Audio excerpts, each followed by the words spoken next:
share the screen and we'll get going. Yeah, I'll talk about how I hope our session goes. So here we go. Let me share a screen.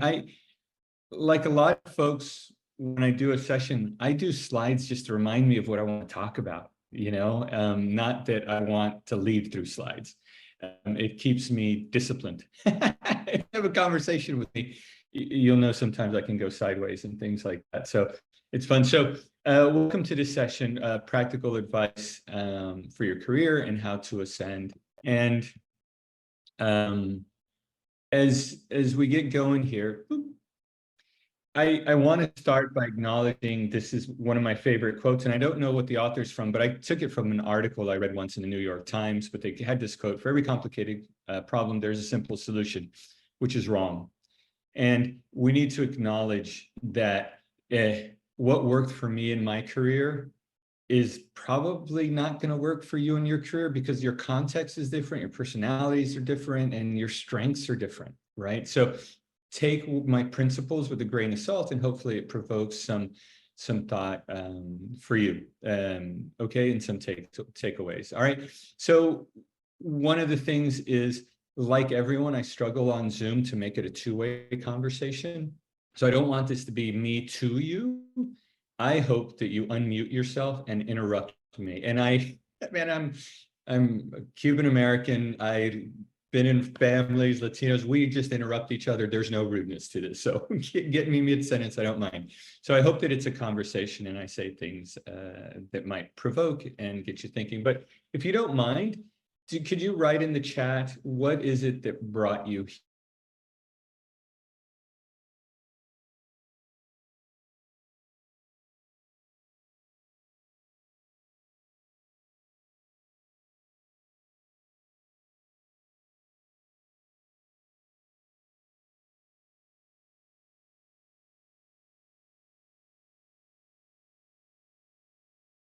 Super. Okay. And then for those who just joined, I'm just asking, why are folks here? Like Keen, is that how I say your name? Yep, that's right. All right, great. Keen. So Keen is looking for a leader search, starting a leadership search. Super, Shireen. Oh, super. Hi, Lauren. Nice to meet you. Okay. Okay. Great. So I'm gonna, if you don't mind, I'm gonna keep going here. And then I just talk about me. I'm Cuban American. Both my parents were born and raised in Cuba. I was born in the United States, and my dad was a U.S. soldier. And so I grew up, and in international schools, we are around third culture kids all the time. I was a third culture kid at a generation where there weren't as many. And so I grew up and moved a lot. I have a mechanical engineering degree from Southern Methodist University near Kevin's neighborhood. And then I went and taught English in Osaka, Japan. I got an MBA from North Carolina, Chapel Hill, and then I worked in business for a long time. At one point, I was the product manager for laptops for Dell Asia Pacific. It was, I'm trying to get my credibility. I'm not trying to be arrogant, but it's a pretty heady position. I'm in charge of an entire region. I'm meeting with Michael Dell regularly about sales there, but I didn't find it as fulfilling. And I'll go back. When I applied for the MBA, as part of that application process, there was an essay question titled, what is your ultimate career goal? And I wrote, my ultimate career goal is to be a high school teacher. And it's not the question, that's not the answer that they're looking for when you apply for business school, but I always knew I wanted to be a teacher. And so at one point I decided, why wait till later to do what I really knew I wanted to do, which was to enter school. So I did a career switch, and I went to Harvard, and then I started getting into international schools. I've worked at Singapore American School, International School Bangkok. I've worked at the John F. Kennedy School in Berlin. I've worked at International School Basel, and I've worked at Lexington High School, just outside of Boston. So that's that. And as far as my career trajectory, I promise you, when I entered education, I never thought I'd be a leader. I wanted to retire as a teacher. But through certain responsibilities I had, I just started getting increasing leadership until I finally decided to be a leader. Okay, so and just to keep going here, and then I have like a little thing next, and right now I'm semi-retired and I'm thinking about next steps for myself as well, and where I'll go from here. And today's agenda, we'll start with some initial thoughts, and then talk about how you position yourself before you start applying. Then once you've applied, how you might get the job. And then at the end, let's just have some questions and discussions on some of the things that we went over. Okay, so to start with these initial thoughts, here's a statement. Okay, and then here's the first question: is that true or false? If you work really hard and you get results, are you a shoo-in? Sorry, are you a shoo-in for promotion? And yeah.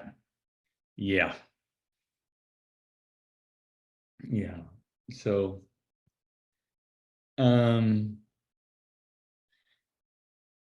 okay, and so clearly that's false. I think we'll all agree on that. And so then the next question is this, and again, you can put it in your chat or just unmute your, what else comes to play? What are the other variables for getting the promotion? If it isn't that you work hard, if it isn't that you're smart, if it isn't that you're committed and you get results, what are the other variables that help some folks get promoted and hinder others?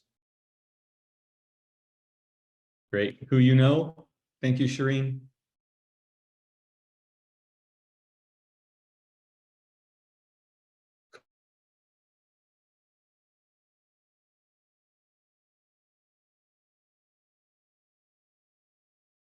Yep. Yeah. Super.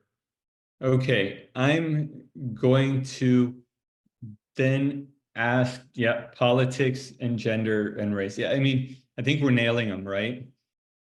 I want to take a step back and say, of the ones that you mentioned, which of those has nothing to do with whether you'll be a successful leader, and which of those actually maybe are underrated and has some influence or some connection with being a successful leader? And actually, if you don't mind, I'm just going to talk to it. If you don't mind, I want to talk about politics and networking, right? So, for example, you say who you know. It's easy to dismiss that and say that's not important, right? But knowing that people respect you, that you are an attractive person to folks, that you have these relationships, that is actually important in being successful as a leader. So that one might have some where you think, okay, this person is just schmoozing, but for someone who's hiring, they may think, okay, this has actually something to do with being a good leader. So don't dismiss that one. And then the other one I wanted to talk to is politics, because that one comes up again a lot too. And one time, one of my mentors said, you know what politics is? Politics is knowing what other people want. So when you lead, you have all sorts of folks, right? Knowing what other people want, knowing what motivates other people, and knowing how to maneuver that space, that's politics. And that's also an important strength to have when you enter leadership. So I think there's a whole set of variables that are no good, and they actually hurt us in hiring good people. But there are some variables, and I'd argue politics and networking and relationships are something that does help you as a leader in the future. And it's something to keep in mind as we look forward to getting into leadership. Okay. And by the way, I want to make another note. It's funny how so many people who are good at politics don't know that they're good at politics. I thought I was always bad at politics. And I used to say to folks, I feel like I need to be 20% more successful and effective than everybody else because I'm so bad at politics. So that extra 20% has to make up for my naivety in politics. And then I realized over time, actually, I'm not so bad at politics, with some successes. So think about your strengths in maneuvering that space. Okay. And then what I think we all feel is we wish that contributions were always rewarded, right? And we wish that bad behavior got karma'd in the long run, right? And that would make the world a better place. And unfortunately, that's just not the real world. And I'm not trying to say that I support that. I don't want to be the bad person here, but I'm not going to help you if we don't talk about the real world and what's realistic, right? So just know that sometimes contributions are rewarded and sometimes they're not. And sometimes bad behavior gets punished, but sometimes it's rewarded, you know? And so that's unfortunately the world that we live in. Okay. And then as you aspire to leadership and work your way through, that's one of the biggest challenges I think that there is how do you stay true to yourself and your values? And how do you keep your balance? And at the same time, how do you kind of play the game to get what you want and fulfill your personal ambitions as well? And that's the balance that you have to keep as you try to work your way up in your career. And then I just wanted to say something about leadership too. Sometimes when you're not getting the job that you want, it's easy to be critical of leadership and to get cynical about leadership, and know that leadership is hard. And as you enter and you get more responsibilities, man, leadership, there are a few leaders who don't look in the mirror and go, this is a hard job. And it's complex and it's tiring and it's frustrating and it's hard to make right decisions and things like that. So be patient with leaderships and know that they're looking what they're looking for, right? And by the way, I love this image. It always makes me laugh, even now. They're looking for someone who they can trust that they can lead, right? And that they have the desire to move the school's agenda forward. And so that as you start thinking about how you position yourself, keep these two things in mind. That's what they're looking for. And throughout this, I can't speak to it, but it's really different if you're looking for an internal position and if you're looking externally, right? And so, King, you're looking externally, you're not going to have a set of experiences that people can rely on. You're going to be a little bit more on networking and paper, right? What you can speak to. But if you're looking internally, I say this to internal candidates, again, I do mentor. And so I say this to internal candidates all the time. You've been interviewing every single day. When you go through the process, there's probably not going to be that many surprises in the interview process because you've been interviewing every day. If you're external, then the interview process it becomes a lot more important. Okay, and so let's get to positioning yourself and some advice for this. And so I want to gauge your reaction to this quote. This is from a book by Jeffrey Pfeffer. He works for Stanford's Business School. He wrote a book called Power and talked about what you can see in that subtitle. Why is it some folks have power and some folks don't, and how to get that power? And this is the quote. So I'll give you a little bit of time.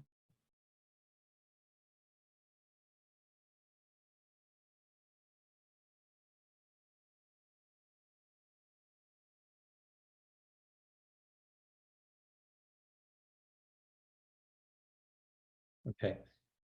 And in the book, and I've read the book, in the book, you can substitute keeping and losing their jobs with getting promoted and not getting promoted, right? This is kind of about power and who gets rewarded and who doesn't get rewarded. And so if you don't mind, just do a few more seconds of silence. And then I'd like to get, again, we're a nice group.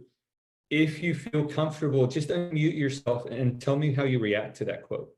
Do you believe in it or not? Does it make you, what are your thoughts on that quote? So let's do a few seconds and then let's hear it.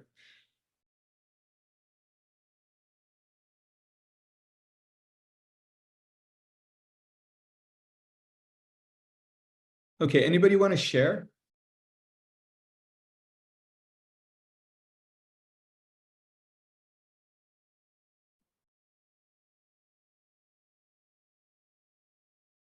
Okay, Elizabeth, go ahead. Hi, everybody. Great to see some familiar faces. I would say I agree with this, but I would say the caveat to this should be for some people more than others. I don't think this is a blanket statement that can be made. Definitely for some people, for others, this, yeah, it just doesn't work for some people. It depends on who you are, your positionality, or your relationships, or the trust that you built with your leadership, or there, as often is the case for some people, there is a fixed narrative assumptions made prior to even getting to know your, the way you work or what you do, or I think it depends on who you are. This is true.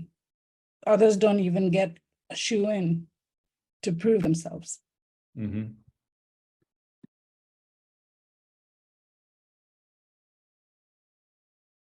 Anyone else have a reaction to this quote?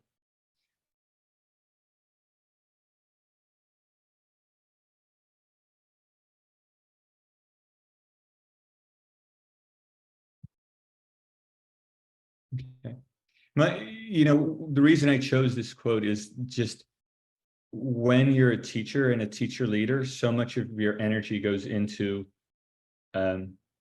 managing the space with teachers, the teacher lounge, the hallway talk, the lunchtime talk. And this quote is to try to trigger a change in your focus, right? It is, if you want to get into leadership, it is really starting to think about, how do leaders see me? And how do I interact with leadership as well? And so, like, I'm with you. I don't buy this completely, but it is important. After all, who's going to hire you, right? And teachers can do some blocking, and if you're not respected by teachers, it's going to hurt you. But in the end, it's the leaders who say, I want this person to be on my team or not. I think this person belongs, in my club or not, right? So, okay. And then here's the 3 kind of tips that I'd like to share with positioning yourself. It's long game or short game, take risks and get noticed, and then the school's agenda or yours. And a lot of this is actually, I got this from things I've read, but almost all of this is from my experience. And so again, just tell me if this fits for you as well. But when I talk to folks about leadership, I often talk about short game or long game. And what I mean by this is, to be a leader, you're going to have to do extra things. If you're just like every other teacher, you're just going to be lost in the crowd. So how do you stick out? Well, you're going to do extra things, and you're going to be a mid-level leader. You're going to be a head of grade. You're going to be a head of department. You're going to raise your hand to volunteer to do, some activities. If you quickly get to a space where you're saying, I need time off, I should be getting stipended, why am I not getting this? Why am I not getting that? Leaders are going to notice that. And I call it nickel and diming the school. Are you playing the long game? Because if you're playing the long game, what you're doing is you're investing in that future promotion. But if you start complaining early, then, you're going to be seen as another teacher who complains. And I'm going to be kind of negative, but as a mid-career switcher, I got to tell you, teachers complain a lot. And you don't want to be lost in that crowd, right? And so you're going to give more than is fair to the school. And you're going to play the long game. Now, I want to make this clear too, and I thought about this, at some point you got to stop. Like once it's just crystal clear that they're taking advantage of you, and they're just like, woohoo, this person's willing to do everything. There is going to come a time where you're going to say, oh no, okay, now you're really taking advantage. But that line is different for, in my experience, I just think that people hit that point faster than they should. Be patient, give more. Your circle of influence grows, respect for you grows. You see that you get that power by doing things. That's really going to be helpful. So sometimes be patient on short or long game, but when you play the long game, there's a way to play it that's just more effective, that gets you out of this thing where you feel like you're doing all the grunt work and not really getting rewarded for it. And we'll talk about that in a second. Okay. So this short versus long game. And then that second part I said is take risks and get noticed. And the key part to that is the get noticed, right? And so don't be this. If you're doing the foundational grunt work, you're doing all this work and you know that the school will fall apart if it doesn't get done, but nobody notices. And you don't want to be Mr. Politics or Mr. Compromising your values, but there's not much in it for you. You got to get out of that space. and turn that over or something like that. But the person who does a lot of try to get out of that and get into the work we're doing. And of course, it's scary if you've been doing that behind the scenes, but doing that behind the scenes foundational work and not getting noticed and then hoping that people realize it and reward you for it, it's not so effective. Okay. And so here's a great matrix on visibility versus importance. And clearly you want to be in the green. And I don't want to speak for you, but what I see, especially with folks of color and with around gender and identity, is we get stuck in the orange a lot, right? And we're doing that important but invisible work. And we need to see how we can get into that green and say that we're doing stuff that gets noticed. And as I talk, I would just, the ideal job that you want to do as a teacher, you want it to be across division. Because remember what folks are, as you get into leadership, you got to see the big picture. It's one of the biggest frustrations for leaders when you talk to teachers is like the teacher has their territory or the head of division. All you're thinking about is your math department. And you're a principal going, can you see the big picture? And show empathy for your leader going, this is complex, this is hard, show me the big picture. And being able to work across divisions and leading a team are two of the biggest things folks are looking for in leaders. So try to do that. Try to get those kinds of responsibility. And so I'll share a story. For me, one of the biggest successes I had is at Singapore American School. It's a huge school. And so we had a high school trips program. And this is 58 trips with 20 students and 2 teachers, right? And we do this every year, and it's the most complex thing in the world. And the vice principal had been leading it, and they asked me to lead it. And I said, sure, I'll do it. Okay, Tico, please lead the trips. And I said, on one condition, I also get to run a review of the program. Because I think the program has become school-sponsored holiday and has very little to do with learning. And so I asked to run a review of the program. Why? Because just running the trips program was just grunt work, and it was like what you call a referee, right? You only get noticed if you mess up, so there wasn't much of a reward. So I asked for more work. And I remember the principal going, who asked for more work? You want to run a review? Yeah, but you know what? I formed a committee. And on that committee, there was a member of the board. There was another administrator. There were 2 teachers, 2 students, and 2 parents. And we came up with our recommendations. I presented to the faculty and I presented to the board. That got me visibility. You see what I mean? And it got me out of this job that was grunt work to a job that was strategic and moved the school forward. And that's kind of what keep in mind as you have these extra jobs is how you can lift yourself up to do work that looks like a vice principal work. And I'm going to go back to some stories, but I remember saying to folks, one of the things that I'm able to say in an interview for a vice principal job is I'm interviewing for a job that I'm mostly already doing. Just keep getting those responsibilities so it becomes almost a no-brainer that you get the job. Okay. And then as you get these jobs, remember we talked about relationships and networks. As you do you lead teams and you do jobs interdivisionally, if it's possible, that also builds your network and builds a group that will support you as well. Okay. And the other thing that is really important is if you present at conferences, you're going to be seen as a leader, both in your current school. It helps you as an internal candidate, especially if you let people know, but it really positions you well as you look for other schools if you're going to go out and make sure that you put that in your resume. Someone who leads other people in conferences is looked at as a leader. So try to present. I got my start presenting with Learning 2 conferences. And then since then, I've been presenting more. Okay. And then here's the one, getting typecast. And I'm going to say this especially for us at ALOC is so often it's like, oh, they're the DEI person, right? They're the DEIJ person. It's like, no, I know curriculum. No, I am an awesome, I can run projects like nobody can run projects. But, oh, he's the DEI person. She's the DEI person, right? And so I'm sorry if I go to stories and I bore you, I'm sorry, but I remember mentoring this person, and they coached at the varsity level. And they're like, should I coach again? I'm like, dude, you've been coaching for 20 years. Everybody knows you can coach, right?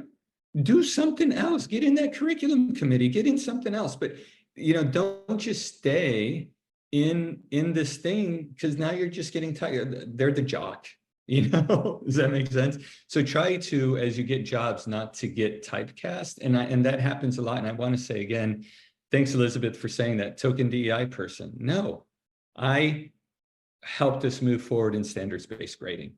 Or, how we care about well-being? I put together a system for, I don't know, I helped launch advisory or things like that. So think about how to get that, that thing. Elizabeth, I hear you. It's frustrating as heck. When you know what a complete person you are, and all the nuances of your personality and your strengths and all these things, and people see just the superficial part. It's frustrating. And so try to get a variety of jobs so you don't get typecast, okay? And yeah, you might get Boston, okay? And by the way, that happened with me as well. The kind of the typecast person where I kept saying, I'm actually good at that, because I'm again, don't take this as arrogant. I just want to be straight with, I'm pretty charismatic. I interact with people really well. I was really popular. And so I was like that likable person. I was like, dude, I ran that project. Do you know how hard that was? Do you know the details? And so that kind of thing I had to keep bringing up so people wouldn't go, oh, he's that nice guy that everybody likes. I use that as a strength to get this job done, So, okay. And then from the leadership perspective, again, is the school's agenda is, as a mid-level leader, you've got heads of department, you've got heads of grades, you've got different mid-level leaders. I can separate them right away into two camps. I've got a camp that says, I'm going to move the school's agenda forward. And I've got a camp that says, my job is to protect my teachers and be well-liked by my teachers and my team, okay? The former is where you want to be. And the latter is just, another teacher for me who's trying to keep the school agenda from moving forward. So if the school wants to get into PLCs, you're helping get into PLCs. And the school wants to, and have more projects, you're helping them move forward. Now, you have to do it the smart way without alienating your teachers. But moving the school's agenda forward is the job of leadership. Not just being popular with the teachers. And being popular with the teachers is the easy way out. And as a mid-level leader, are you willing to sometimes have hard conversations with your own team? That's another big separator of mid-level leadership. And I'll tell you a story about a friend of mine, Peter, and I one of my teams was heads of grades, and he was the head of sixth grade, and we just launched advisory. And if you have a school with an advisory program or just launches it, one of the biggest challenges is this idea of tight loose, right? What is it we want all teachers to do and be consistent about? And where is it we allow space for teachers to have their magic in building relationships with students? And teachers really appreciate their personality coming through, especially in advisories. But there was a teacher in sixth grade team that just was, going completely rogue with the program. And this head of grade complained to me about this teacher and said, hey, let's call this teacher Lori. Lori's my partner, by the way. So Lori's not doing the stuff she's supposed to be doing, and had a good win because we'd been putting so much time into the advisory program. I said, Peter, I'll talk to Lori. Peter said, oh no, I got this. I'm going to talk to Lori. And I was like, whoa, that's leadership, right? He could have abdicated that responsibility to me and relied on my power, and instead said, I got first shot at this. Do you see how that's a separator in my mind immediately? And within 2 years, Peter's became the activities. He doesn't teach, and it's a big school, international school, Bangkok, and he's just leading, right? And so show that you can do the tough parts of leadership also. If you're a mid-level leader, is what I want to talk about. And that's what I put about current role and mindset is, are you willing to confront your own team as a mid-level leader at times to help move the school's agenda forward? Okay. Yeah, I love that. It is a lonely job. to be a leader, but show that sometimes you can move your team forward even when it's hard. And with that image, it also reminds me of your relationship with current leadership. You want to have a positive relationship with leaders, and there's going to be times when you disagree. That other quote about making leaders happy, it doesn't mean you're, I'm sorry, kissing butt. It isn't just about that. Leaders want you to disagree with them, but you got to do it behind closed doors. You can't do it in a setting that might embarrass the leader, right? And I have had some big, I'll tell you about my head of school in Basel was a very strong-minded person. And by the way, I can be too. And so we would disagree. And there was twice, our disagreements were so strong that I had to do this and go, time out. Do I still have permission to disagree with you? Because it's getting heated. And I would have to kind of soften it. And he loved it. He's like, yes, because you're closer to the action. You're the one, rolling up your sleeves more than me. And I want to hear what you have to say. And I would always follow it up with, that as soon as I walk out the door, I'm on your team. Always. Just reassure that no matter what, and I always said, if as long as I feel heard, I may not win, but if I feel heard, I'm good. Then I'm on your team, because it is your decision, right? You're the boss. It is your decision. So think about how you disagree and show that you have the strength to do it and you have your opinion, but at the same time that you're loyal to your leader as well, and you're not going to be bad-mouthing them in the hallways. Okay. I want to take a break in a second and just hear your thoughts on things. And this is a leadership kind of structure to think about things. We often think about relationships and people. Oh, people like me, people don't like me. That is only one variable in strong leadership and a good leader. And it's overrated. I dare say that leaders that everybody likes are poor leaders. Leadership is challenging some folks. Leadership is making some folks uncomfortable, because in the end, it's also about results. It's about student learning, right? It's about making the best school possible. And then, of course, there's the systems and processes that need doing. So remember when I talked about being well-rounded? Think about all of those parts to it, as well as, are you showing that you're getting results? Are you showing that you can put in some systems and structures as well? Okay. And here's kind of the weird conundrum. If you are willing to have hard conversations with folks, if you're willing to kind of try to overcome obstacles, and people naturally respect that. And where you think, oh, I may lose relationship if I have these hard conversations, the funny karma thing about that is it doesn't. It actually leads to stronger wow, that person was being real with me. That was hard for them as it was for me. I respect that. But they are that committed to kids to have that conversation with me. They are that committed to the school that they needed to overcome this. And so a lot of these difficulties, people notice them. Teachers are so perceptive. They're so perceptive. And they notice folks who are willing to have these hard conversations and to do these difficult things. Okay. So yeah, can we stop here, take a break and breathe? I notice when I'm talking too much. Are there any reactions to things that we went through there as far as positioning yourself? Or you can share a story that may have connected.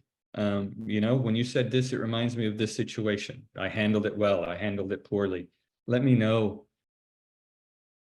Go ahead, Shireen. Yeah, I was just going to say, Tico, this is so incredibly helpful. One thing that sort of stood out for me was from the exchange you had with one of your previous leaders, where you asked for permission to disagree. It just highlights actually that leadership role is also a space of immense vulnerability. So I think the need for support for people that are working at the very, very highest echelons of any organization is like Elizabeth said, quite a lonely job. And I suspect probably they don't even know who their friends are at that level. So yeah, it just sort of highlighted the humanity and the vulnerability of leaders as well. Yeah. Shireen, most leaders were teachers once too, you know, in the classrooms, working away, grading papers, making lessons, and it's lonely, really lonely and hard. Yeah. Yeah, and to hop in here, Tico, I definitely agree. Just reading that piece, and I think one thing we've noticed too is that need for when it comes to leaders to have a space, and that's something that we're working on. We've had some people reach out to us and say, "Hey, we want like just something that's strictly for those that are in leadership positions, beyond just aspiring leaders, but also just I'm currently in a leadership position. I want, and at times it feels like it's me, so others that I can connect with in an ongoing basis, either for thought partnership." Operating as a resource. So it's definitely a must, because we think about it, we're humans, and in education, a lot of times we're social, we have the combo of introverts and extroverts, but for the most part, we're pretty social folks. Yeah. And again, like I think that piece of not getting boxed in, I think a lot of people at times they see A-Log and they see me, I'm like, I'm a math guy. I rep all the time. I got my mid-school master. I'm a math guy. So I'm like, I'm working on transforming math in America. I'm doing a little bit more in international schools than I used to. But people don't know that. So it's like, I'm a semi-retired, but I'm like, I still do math. I'm still getting to classrooms. I'm still talking to scholars and work with and coaching math teachers. So you're right about that. Don't get boxed in, because people can see you in one light. Yeah. Yeah, for sure. For sure. Hey, and look, everyone's talking about the teacher shortage and teacher turnover. Leadership turnover is off the charts. Off the charts. We just don't talk about it.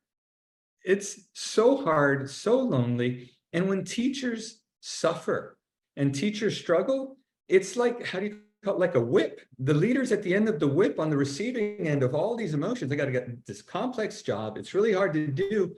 And I've got teachers who are suffering, and I'm human, and I see all this struggle, and I can't help but be like, it impacts you as a leader. Go ahead, Elizabeth. So on that note, I'd like to share a story. The first leader mentor that I had was at the Canadian school. I'm in Hong Kong, at the Canadian school in Hong Kong. I had one session with this amazing lady who is now advocating for teacher and leadership well-being. You'll see her on LinkedIn. I had one meeting with her where she changed my life, where she told me, if you're not welcome to sit at the table, if you're just standing at the door, leave the room. And I stepped down from a leadership position, actually a mid-level leadership position, because of her, just based on that initial meeting. The next meeting, I was on my way to see her. And she gave me a call, and she said, I'm sorry, I have to cancel this meeting because I'm being taken to the hospital. She had a heart attack, stress-related heart attack. Since then, she's been, she called it the canary in the heart mine. I love that, and I think leaders who care, I think there are two types of leaders who want obedience, as I pointed out, and leaders who care about the school, the kids, the real values. I think those leaders are open to being challenged privately. I agree with the privately, that public loyalty, but private, raising of issues, there's power in that. But for some leaders, like her, she cared about the students. Sometimes it's having Wi-Fi issues at his hotel. Yes, I know. Yeah. And then, sorry, back to my point. Yeah. She almost died from stress-related heart attack. The most healthy woman I have met in my life, right? Yoga teacher, marathon runner, you name it, vegan, everything, and it was purely stress-related. She now advocates, Dr.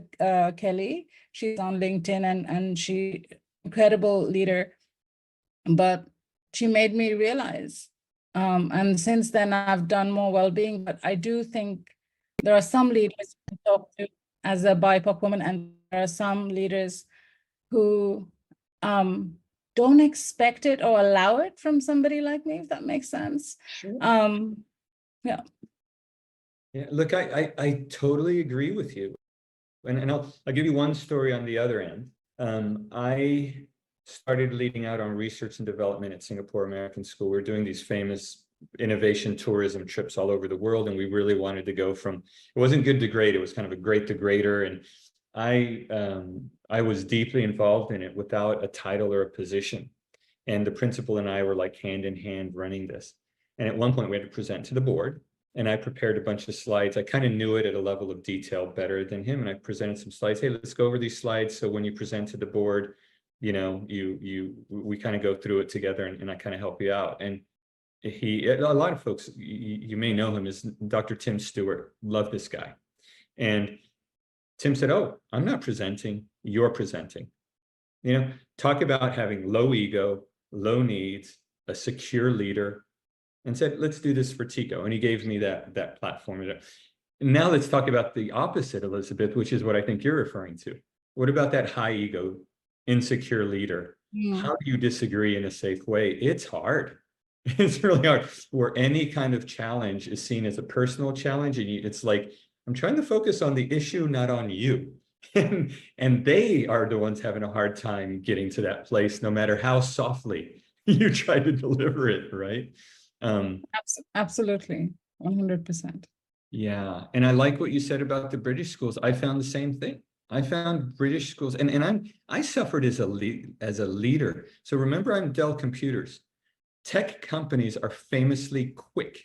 We have to be flexible and we have to be fast. At Dell, we used to say, there's the quick and the dead. We got to get products to market, and you just do whatever you take. And there's systems and processes, but if you have to break them to be fast, you break them. And to work in that way, you need to have a flat organization.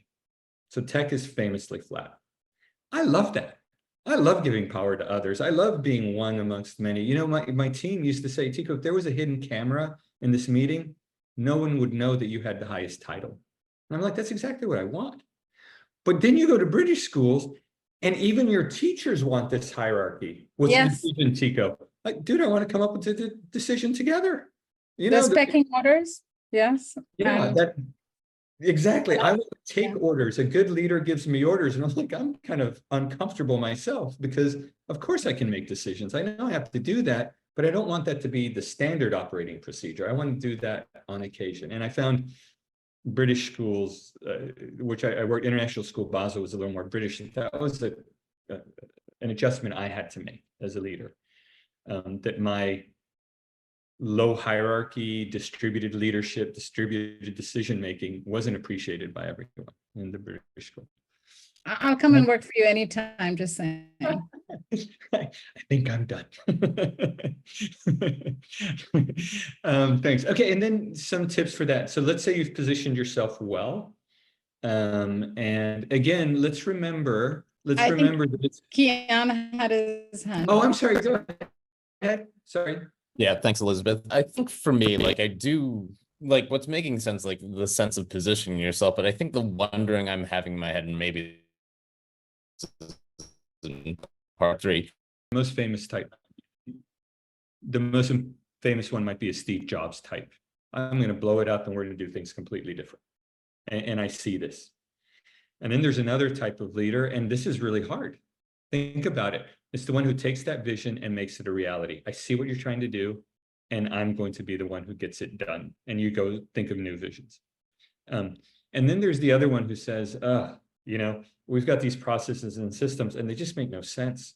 So I'm not coming up with a new transformational way, but I'm going to do what we do, and I'm going to do it better, right? We say that we're going to meet student well-being and no kids fall through the cracks, but kids are falling through the cracks because our systems aren't great. Let's see how we're going to make a system that no kid falls through the cracks. Does that make sense?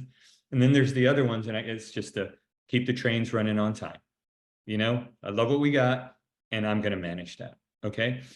I will tell you that for me, number 4 would almost be my living kind of nightmare. I'm not a number 4 person. I need the excitement of new, right? And I'm really strong at number 2. This is why I made leaders look good, because some leader comes up with something crazy and I'm like, I'm going to make that work. And that's a hard thing. And so, I'm not bad at 3. I'm not bad at 1, but 2 is my sweet spot. And that's something that you need to think about. What is your sweet spot? What kind of leader are you? And by the way, that's really important, because I looked at jobs. Whenever I apply, you look at that job description and the description of the school. And I remember seeing this one school is, you're going to be following in the footsteps of our visionary leader who's here for 30 years, who's got a great school, and we love it. And we want you to keep the good work. I'm like, well, that's not me. I want to go to a school where I'm going to stamp my, values and beliefs. And, I want to make a difference. Are you following me? So again, reflect on this and who are you? What's your sweet spot? What do you enjoy?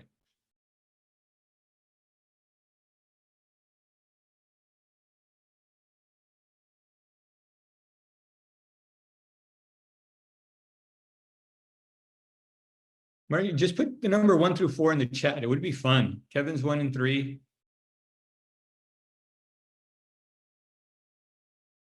Nice, Keen. Yep.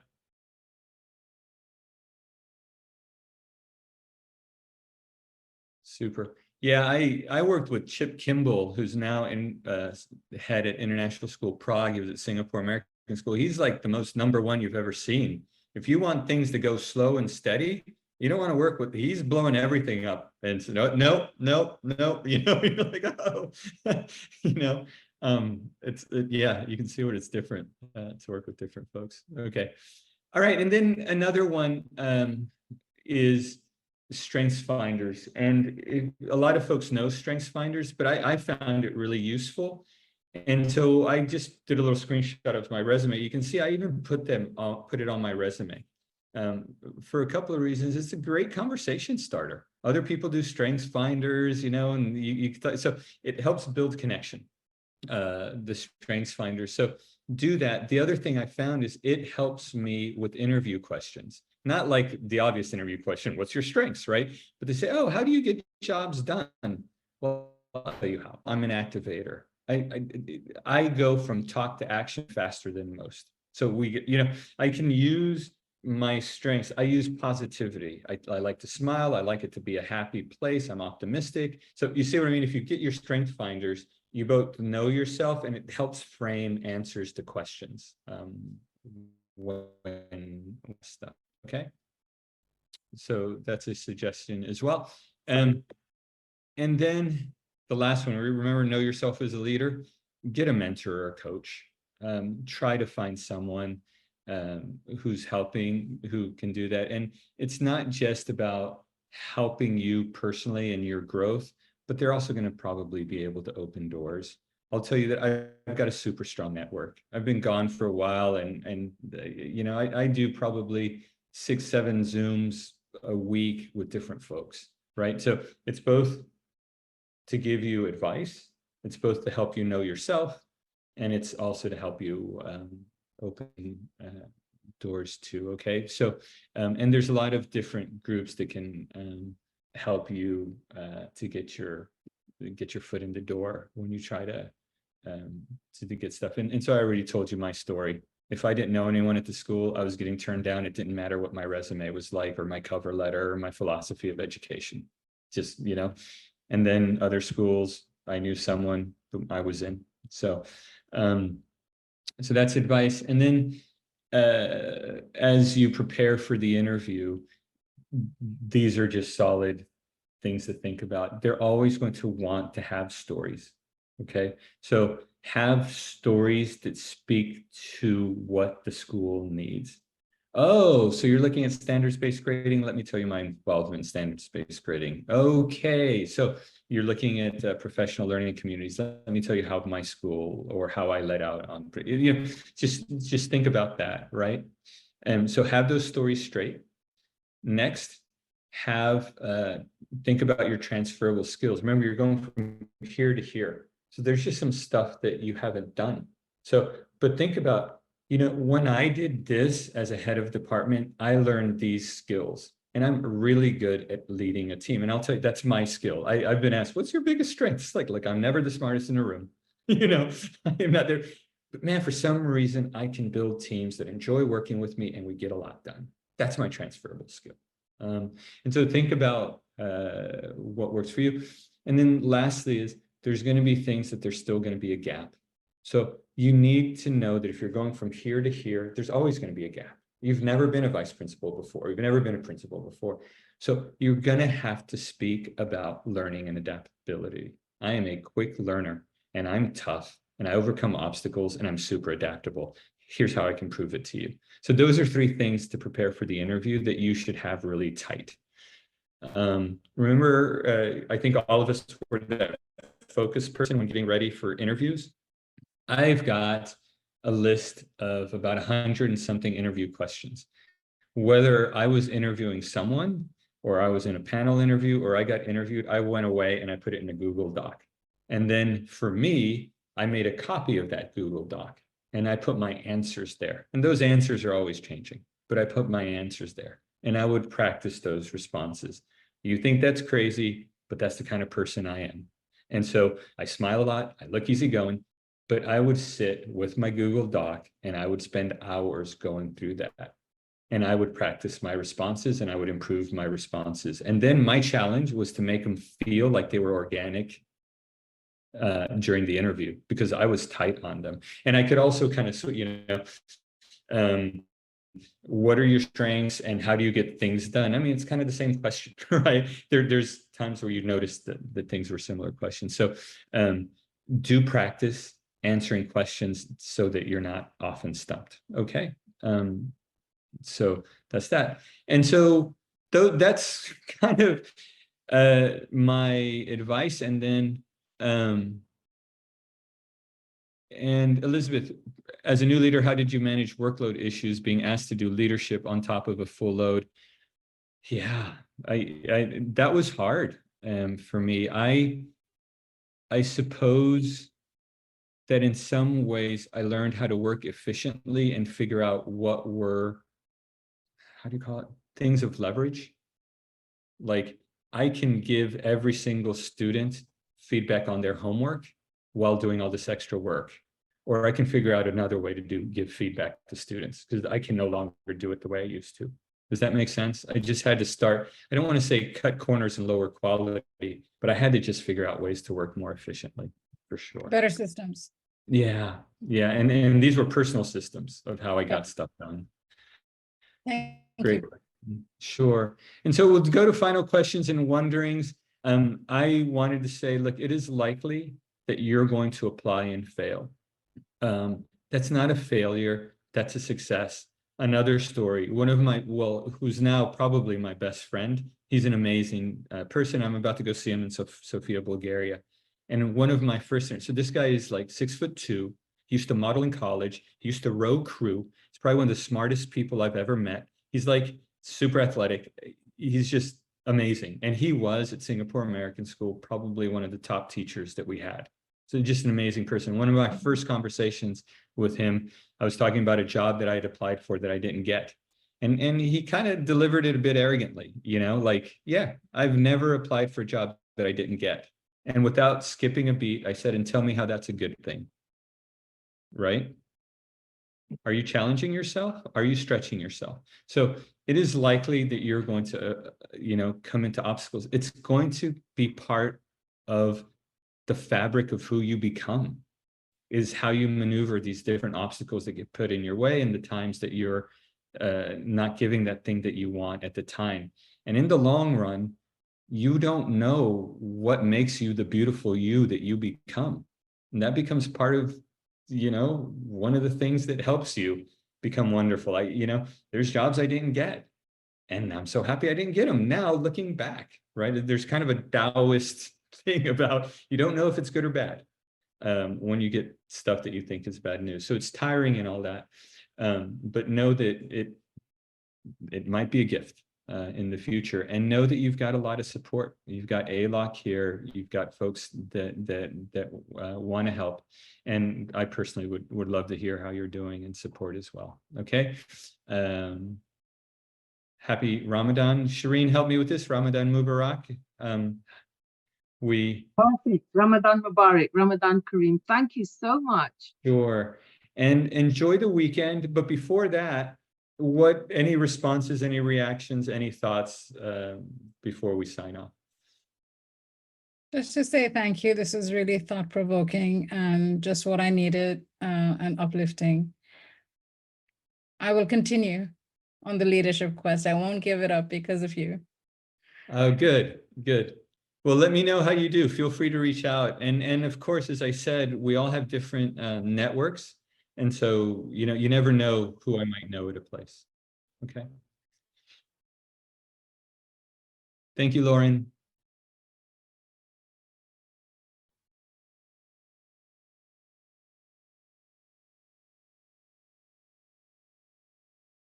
And Neil, you too, as you go out and start, I'm sorry, Keen, you too, as you go out and start applying, let me know, okay? How you do. Thanks. Bye-bye.